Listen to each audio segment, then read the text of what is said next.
seterusnya datangnya daripada Rashid Salim.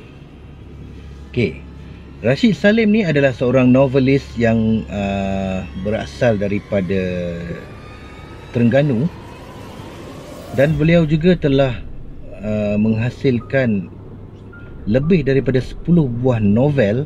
Okey, Brother Fai pernah beli novel dia bertajuk Buruk. Okey, kalau anda nak order novel yang bertajuk Buruk tu, anda boleh sendiri menghubungi Rashid Salim. Okey, dan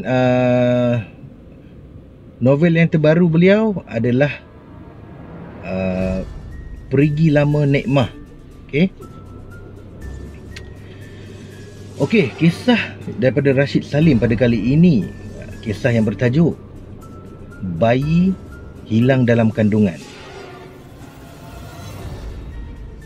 Semalam aku dah tanya pasal siapa pernah tahu kes bayi hilang dalam kandungan kan? Dan korang pun bagi respon pernah dengar, bahkan ada yang melaluinya. Jadi aku adalah sikit story mengenai hal untuk dikongsikan bersama korang semua ni. Cuma ia berlainan sikit ceritanya ni. Kisah ni berlaku kepada sepupu aku sendiri. Cerita ni dah lama dah sebenarnya. Bayinya hilang di dalam kandungan ketika usia kandungannya tu 8 bulan. Dia menceritakan sebelum dia mengandung, dia ada bermimpi seorang nenek tua. Nenek tua tu berkata, "Aku akan bagi kau zuriat, sebab kau dah lama ikhtiar untuk ada zuriat, tapi tak dapat-dapat kan. 9 tahun perkahwinannya, dia masih belum ada anak. Jadi suatu malam dia bermimpi didatangi nenek tua mengatakan hal tersebut. Di dalam mimpi tu, dia teruja nak ada anak. Tak lama selepas tu, dia pun mengandung. Apa lagi, mereka sekelamin gembiralah sebab akan dapat baby. Beberapa bulan berlalu sehingga masuk bulan ke-8. Dia bermimpi lagi akan nenek tua tersebut. Katanya, nenek tua tu datang, "Aku nak ambil anak ni. Aku nak ambil anak ni." Dia tak nak bagi sebab tu anak dia. Mana boleh orang lain ambil anak dia? Nenek tua tu tetap mahukan anak tersebut. "Aku nak anak ni. Aku nak anak ni." Akhirnya dia terjaga dan melihat perutnya masih lagi bunting. Dia berasa lega dan menganggap ia hanya sekadar mimpi. Suatu malam, ketika suaminya sedang tidur, dia terdengar suara orang meminta anaknya. "Aku nak anak ni. Aku nak anak ini. Berikan anak itu." Seluruh tubuhnya meremang. Dia jadi takut. Kenapa dia harus berikan anaknya sendiri? Kemudian dia dengar lagi, "Berikan anak itu." Suara tu mendayu-dayu. Cepat-cepat dia berbaring di katil dan dia terperanjat bila nenek tua yang berada dalam mimpinya tu tiba-tiba muncul di celah kelengkangnya. Lidahnya juga terkunci. Dia nak menjerit, tapi tak dapat menjerit. Terbungkam mulut dia. Nenek tu senyum sumbing sambil menghulurkan tangan, lalu masuk ke dalam alat kelaminnya. Dia nampak perbuatan nenek tersebut, dan ketika itulah dia berasa sangat sakit seperti nak beranak. "Aduh, aduh, sakit, sakit, bang, tolong bang, sakit bang, sakit." Dia cuba bangunkan suaminya, tapi tak berdaya. Sejurus kemudian, nafasnya mula kendur. Tubuhnya jadi lemah. Dia hanya mampu melihat nenek itu membawa pergi anaknya yang masih merah sehingga menembusi dinding rumah. Entah bagaimana, dia pun terlelap. Keesokan harinya, suaminya terkejutlah gara-gara melihat perut isterinya kempis. Suaminya bertanya, mana bebek kita?" Jawabnya, Ada orang ambil anak kita, bang." Suaminya tak puas hati, lalu membawanya bersama pergi ke hospital untuk membuat pemeriksaan lanjut, dan ternyata memang tak ada bayi dalam kandungan. Dia menceritakan apa yang berlaku kepada si suami dan cuba terima hakikat bahawa ada sesuatu yang telah mengambil anak mereka. Lantas mereka ikhtiar berubat dan ada yang mengatakan bayi tersebut dibawa pergi oleh bunian. Suaminya tanya, "Ada buat apa-apa perjanjian ke?" Dia mengiling kepala. "Tak ada, bang. Mana ada buat perjanjian apa-apa." Tapi dalam mimpinya ada yang ingin memberikan zuriat masa tu. Jadi dia terimalah. Cuma dia tak tahu pula apabila tiba suatu masa dia terpaksa berikan semula bayinya kepada nenek tua tu. Ceritanya pendek lah. Sekian, terima kasih. Ini perkara ni memang Brother Fai pernah dengar lah. Berlaku di beberapa tempat lah, di mana orang yang mengandung kan, kadang-kadang usia 7 bulan kan, tiba-tiba kandungan tu hilang dalam perut. Ini ada yang mengatakan ada kaitan yang anak tu diambil oleh orang bunian. Kalau masyarakat di Sabah, terutamanya kaum suku Murut kan, mereka mengatakan ini adalah tempuan lah. Tempuan tu sama dengan bunian lah. Okey, ini adalah kisah yang datang daripada novelis Iskandar Zulfakar. Okay. Ini adalah cerita yang terakhir lah Brother Fai kongsikan kepada anda semua. Okey, kisah ni adalah mengenai pesanan ustaz berkaitan alam mistik. Ini adalah ilmu pengetahuan yang sepatutnya kita sama-sama tahulah. Dan Brother Fai akan kongsikan tentang inilah. Assalamualaikum dan salam hormat serta salam sejahtera kepada semuanya. Semoga anda semua sentiasa dalam lindungan Tuhan Yang Maha Kuasa. Pertama, marilah sama-sama kita doa semoga kita semua terlindung dari wabak COVID-19 dan semoga negara kita kembali pulih seperti selalu. Selain itu, saya dengan rendah diri memohon sangat-sangat doa daripada anda semua. Doalah supaya keadaan di Selangor pulih seperti sedia kala dan PKPB di sini berakhir dalam tempoh 14 hari saja. Ya, kita doakan ya sama-sama supaya apa yang berlaku terutama di Sabah dan juga di Selangor, okey, terhapusnya wabak COVID-19 ini. Bila kita tengok ranking di Sabah memang tinggi sekarang ni dan juga di Selangor. Setiap hari ada peningkatan jangkitan COVID-19 ni. Doakan juga supaya saya kuat hadapi PKPB ini. Sunyi sangat rasa seorang diri sebab berjauhan dengan keluarga. Amin, amin ya Allah. Iskandar Zulfakar engkau rindukan keluarga dan juga bakat isteri. Aku tahu tu. Baiklah, malam ini saya berhajat untuk kongsikan serba sedikit pesanan daripada seorang ustaz yang pernah mengajar saya dulu. Ustaz ni merupakan seorang pengamal perubatan dari Darul Syifa. Saya selalu hadir ketika sesi beliau merawat pesakit.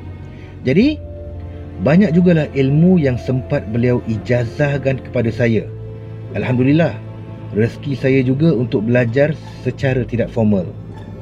Sehingga ke hari ini, ustaz saya ni masih lagi menjalankan sesi rawatan pada setiap Jumaat malam di Pulau Pinang. Bukan beliau seorang saja sebenarnya. Ada beberapa orang lagi rakan beliau dari Darusshifa juga yang menjalankan rawatan di situ. Okey, macam ni.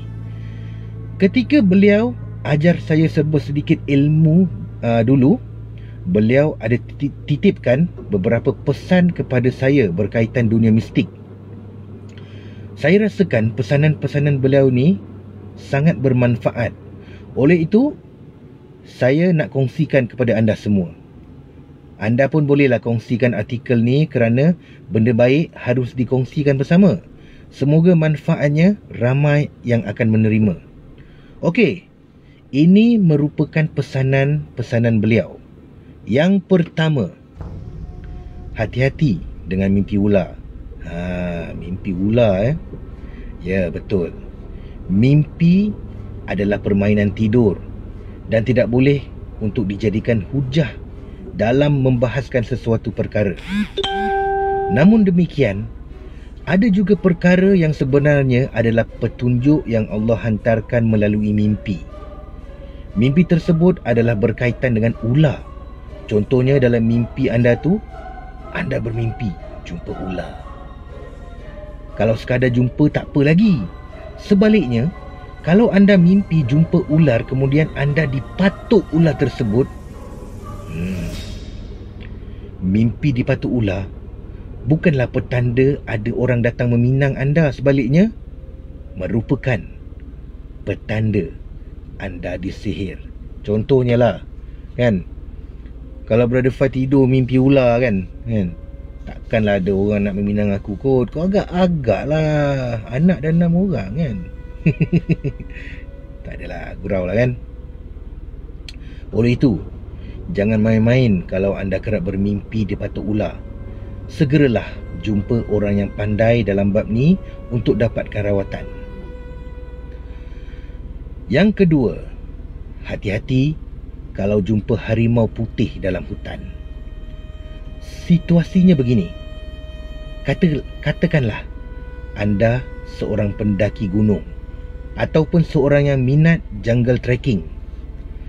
Anda pun redahlah hutan dan tiba-tiba terserempak dengan seekor harimau berwarna putih belang hitam yang saiznya sangat besar. Kemungkinan besar itu bukan harimau biasa. Sebaliknya adalah jelmaan jin. Nak tahu tak beza haiwan betul dengan jelmaan jin ni? Mudah je. Kalau jelmaan jin, haiwan tu akan besar sangat. Besar yang tak boleh diterima akal. Contohnya harimau.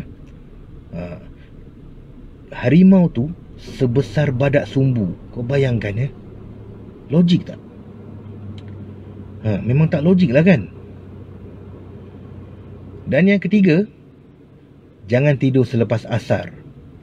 Selepas waktu asar adalah waktu yang tidak dibenarkan untuk kita tidur. Ini akan memudaratkan kesihatan kita. Jika lelaki yang selalu amalkan tidur lepas asar, ia akan menjejaskan kesihatan fizikal serta mental lelaki tersebut. Kalau perempuan, lagi bahaya. Perempuan yang tidur selepas asar selalunya akan menjadi target jin. Banyak kes yang berlaku, perempuan diganggu sebab selalu kalau tidur selepas asar akan ada kesan lebam seperti digigit pada peha mereka. Ini adalah angkara daripada jin. Yang keempat, yang keempat ni menarik ni. Siapa pernah buat? Yang keempat ni, jangan mandi bogel. Ini penting Saya pernah dengar dulu masa sekolah rendah, ada seorang cikgu saya cakap, kalau kita mandi bogel, akan ada jin yang bergayut pada kemaluan kita. Ini untuk lelaki lah. Perempuan pun bahaya juga sebenarnya. Jin pun ada nafsu. Dan jin lagi mudah usah anda mandi sebab anda tak nampak dia. Allah jelaskan dalam surah Al-A'raf ayat 27 bahawa jin itu melihat kita di suatu tempat di mana kita tidak dapat melihat mereka. Jadi, kalau anda mandi bogel, jin akan menghendap anda dan akan jatuh cinta pada anda. Kebiasaannya, perempuan lah ya. Jarang kes jin betina tersuka pula pada lelaki. Okey, apa akan jadi jika jin jatuh cinta pada anda? Salah satu kesannya adalah percintaan anda selalu tak menjadi. Sebagai contoh, anda ni asyik gagal je dalam percintaan. Padahal dah plan cantik dah, nak naik pelamin dah pun, tiba-tiba gagal. Kemudian apabila anda dah move on, anda nak kahwin dengan orang lain pula, tup-tup jadi benda yang sama juga. Kalau jadi kes macam ni berulang kali, cuba pergi jumpa perawat. Mungkin ada jin yang cuba untuk gagalkan usaha anda untuk berkahwin. Sebab apa? Sebab dia jatuh cinta pada anda. Jadi, dia akan pastikan tidak ada seorang lelaki pun boleh memiliki anda. Jangan main-main. Kes macam ni banyak direkodkan tau. Yang kelima adalah mengenai garam. Garam bagi anda mungkin benda biasa lah kan. Mungkin anda sangka garam cuma bahan untuk menambahkan perisa pada makanan. Tahukah anda bahawa garam adalah bahan yang sangat ditakuti oleh jin? Oleh sebab itulah, ramai perawat gunakan garam untuk merawat serta untuk pagar rumah daripada jin. Jin takut garam kerana bahan tu tidak sesuai dengan fizikalnya. Jadi, bolehlah taburkan garam di sekeliling rumah anda sambil baca ruqyah untuk tujuan pagar kawasan rumah anda. Bukan saja jin tak masuk, siput babi pun tak datang. Jadi selamatlah pokok bunga isteri-isteri anda ni. Yang keenam, mimpi disetubuhi. Ini Brother Fai bukan cerita lucah tau. Ini adalah ilmu pengetahuan ya. Okey. Mindset kita nak kena baguslah untuk kita timba ilmu pengetahuan ni. Okey. Yang keenam ni, mimpi disetubuhi. Ini untuk wanita saja. Kalau lelaki, mimpi disetubuhi lain macam sangat bunyi tu. Lain tu. Okey. Ada dua keadaan. Pertama, anda mimpi ada satu makhluk yang anda tak kenal rupanya. Contohnya, makhluk besar dan berbulu hitam legam datang dan menyetubuhi anda. Satu lagi keadaan, anda kenal orang dalam mimpi anda tu. Dalam mimpi anda tu, anda terdiam, tak mampu buat apa-apa dan orang itu pun menyetubuhi anda. Bagi keadaan pertama, itu adalah jin. Boleh jadi jin liar maupun yang dibela oleh generasi anda yang terdahulu, iaitu saka lah kan. Bagi situasi kedua pula, ini adalah kerja buatan orang yang anda nampak dalam mimpi itu dengan bantuan ilmu hitam. Ilmu ni digelar ilmu pelet. Dengan cara ilmu ini, seseorang tu boleh menyetubuhi anda dengan cara dalam mimpi. Bahaya tu kan. Kalau terjadi pada anda, saya mohon sangat, pergilah jumpa segera dengan perawat yang betul-betul dipercayai. Jangan malu untuk pergi dapatkan rawatan, kerana dibimbangi kesannya yang cukup parah nanti. Yang ketujuh, rasa ada benda bergerak-gerak dalam badan. Kelebihan yang ada pada jin adalah mampu masuk serta bergerak dalam tubuh anda, termasuklah dalam salur darah anda. Dia boleh bergerak juga. Jadi, kalau anda rasa badan macam berat sangat ataupun rasa sakit-sakit dalam badan serta rasa seperti ada benda bergerak-gerak dalam badan anda, jangan biarkan. Pergi dulu ke hospital. Kalau hospital tak boleh diagnose, carilah perawat alternatif yang boleh dipercayai. Dibimbangi ini angkara makhluk halus. Janganlah jumpa yang nenek boleh kasih baik. Janganlah kan. Jumpalah yang elok kan, ustaz ke apa ke kan. Baiklah, setakat itu dululah. Nanti kalau saya ingat lagi, saya sambung lagi ya. Ustaz itu pun dah merawat ramai orang, jadi banyak dah pengalaman beliau. Semoga bermanfaat buat anda semua. Okey, boleh klik butang share untuk kongsikan artikel ini supaya ramai lagi dapat menerima manfaatnya. Sekian, terima kasih. Brother Fai tak sempat nak menderas cerita ni. Okey, ini adalah satu kisah bonus lah. Satu kisah bonus yang datangnya daripada Ustaz Rahmat Rahman ya. Beliau ni adalah seorang perawat rawatan Islam ya, yang berada di Pulau Pinang ya. Jadi sebelum Brother Fai kongsikan kisah ni, Brother Fai ingin mohon maaf dulu sekiranya cerita yang untuk ini penyampaian Brother Fai tergagap-gagap ya. Kisah ni bertajuk Gangguan Jin di Hospital. Dan ini adalah pengalaman kawan Ustaz Rahmat Rahman. Okey. Memandangkan Ustaz Rahmat ni, dia ni adalah orang utara, orang Pening. Jadi Brother Fai akan cuba untuk sampaikan perkongsian ini dalam logat utara. Macam, okey tak? Logat utara. Hang jangan buat leceh, okey? Kisahnya begini. Ada seorang pesakit ni dimasukkan ke ward pada sebelah petang. Aku masa tu kena naik duty. Jadi aku tahulah dia check in petang je. Seperti biasa, aku menjalani rutin kerja aku. Aku round dari hujung ward ke pintu masuk ward. Aku tanyalah relatif pesakit kot-kot depa mau ayak panai ke benda nak baca ayak tengah-tengah malam. Biasalah duk kat hospital kerajaan, duk ward kelas 3. Relatif pesakit tak dibekalkan dengan kerusi malas. Kena bawa sendiri. Nak jadi cerita, pesakit ni duk dalam bilik pengasingan sebab tempat lain dah penuh. Memang syok lah, sebab bilik tu ada aircon dan tanda sendiri.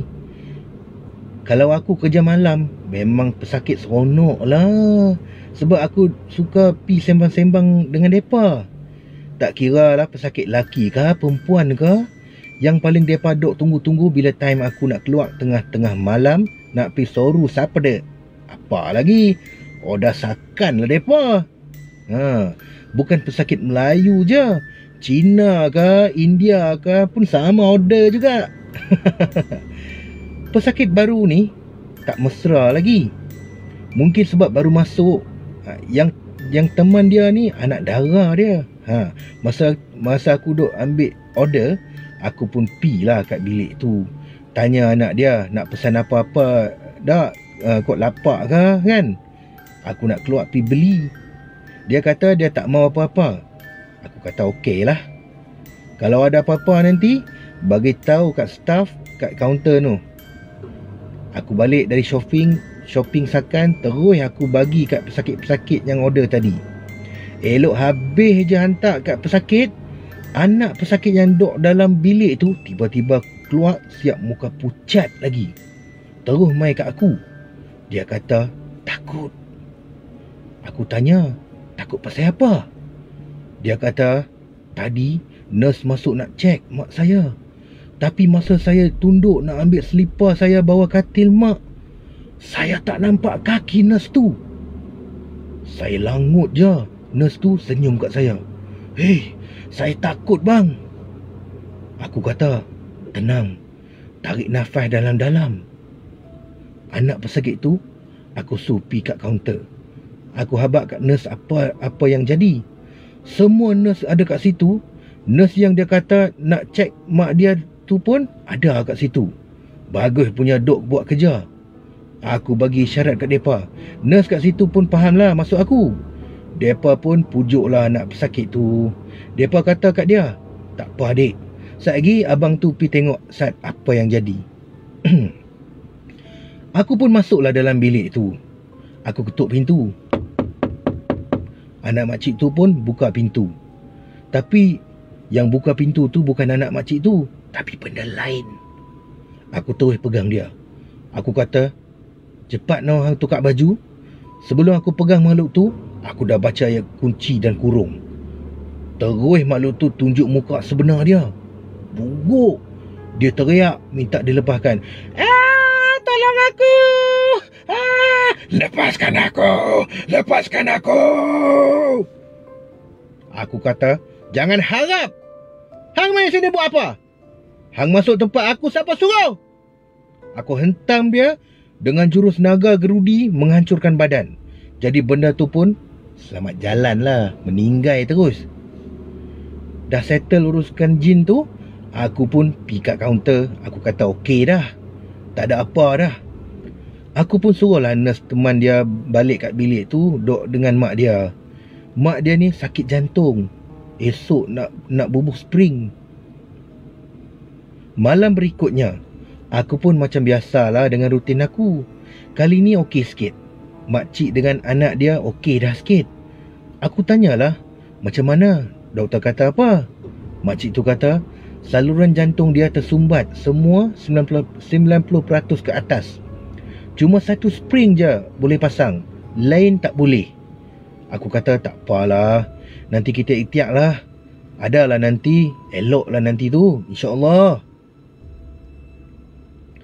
Mulalah aku membuat operasi rawatan secara gaib dengan kaedah meraga sukma.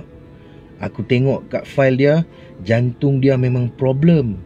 Doktor plan nak buat lagi dalam 2 hari lagi. Aku kata ada masa lagi ni kalau aku nak bantu. Aku pun bantulah setakat yang termampu. Selepas daripada 4 hari, aku tengok makcik tu dah discharge. Dan doktor kata saluran yang tersumbat tu dah elok dah, tak tersumbat lagi dah. Kira makcik tu ada spring satu je dalam jantung dia. Doktor kata ajaib lah, sebab 2 hari sebelum tu tak boleh buat sebab tersumbat. Kira aku dah bantu mereka setakat aku tahu sajalah, setakat ilmu yang Allah bagi kat aku. Dan Alhamdulillah, dengan izin Allah menjadi. Wallahu alam. Sekian. Terima kasih. Okeylah saudara. Untuk itu, setakat ini sajalah yang Brother Fai dapat kongsikan kepada anda semua. Terima kasih kepada anda semua yang sudi bersama Brother Fai di dalam live ni lah, live Facebook ni. Dan insyaAllah pada masa akan datang Brother Fai akan buat live lagi lah kan. Dan jangan lupa kepada anda semua, jangan lupa support, subscribe channel Cerita Seram The Haunting Cruise dan PN setiap hari jam 9 malam. Okay? Bermula 19 hari bulan Oktober ni, Cerita Seram The Haunting Cruise dan PN akan berkumandang setiap jam 9 malam. Okay? Kita jumpa di sana. Okay? Assalamualaikum. Bye-bye.